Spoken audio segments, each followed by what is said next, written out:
प्रश्न आपको दिया हुआ है 10 वर्ष पहले पिता की आयु पुत्र की आयु से दुगनी थी। तो ये जो पिता हैं और ये पुत्र हैं, क्या बोला 10 वर्ष पहले, तो -10। पिता की आयु पुत्र की आयु से तिगुनी थी। पुत्र की अगर x 1 है तो पिता की कितनी हो जाएगी, 3 हो जाएगी। 10 वर्ष बाद पिता की आयु, 10 वर्ष बाद पिता की आयु पुत्र की आयु से दुगनी होगी, पुत्र की आयु से दुगनी हो जाएगी।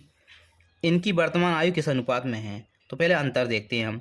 3 और 1 में कितने का अंतर है, 2 का अंतर है, और 2 और 1 में कितने का अंतर है, 1 का अंतर है। तो ऊपर के अंतर का नीचे वाली संख्याओं में गुणा और नीचे के अंतर का ऊपर वाली संख्याओं में गुणा हम करते हैं। तो कितना हो जाएगा, ये तो ऐसे ही रहेंगे, 3 एकम 3 और 1 एकम 1, ये हो जाएगा 2 दूनी 4 और 2 एकम 2। अब अंतर देखते हैं इनमें 3 और 4 में। 3 और 4 में कितने का अंतर है, 1 का अंतर है, और 1 के अंतर का आपको मान दे रखा है 10 पहले के वर्ष और 10 बाद के। कितने होगा, 10 और 10 20 साल हो गए। 1 का मान आपको कितना दे रखा है, 20 वर्ष दे रखा है।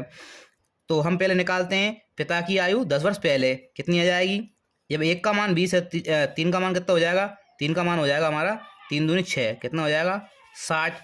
इसी प्रकार 1 का मान 20 ही है, तो ये हो जाएगा पुत्र आपका 20 वर्ष का। ये क्या है, 10 साल पहले का है। वर्तमान में कितना हो जाएगा, 10 इसमें जोड़ देंगे कितना हो जाएगा 70, इसमें भी 10 जोड़ देंगे कितना हो जाएगा 30 हो जाएगा।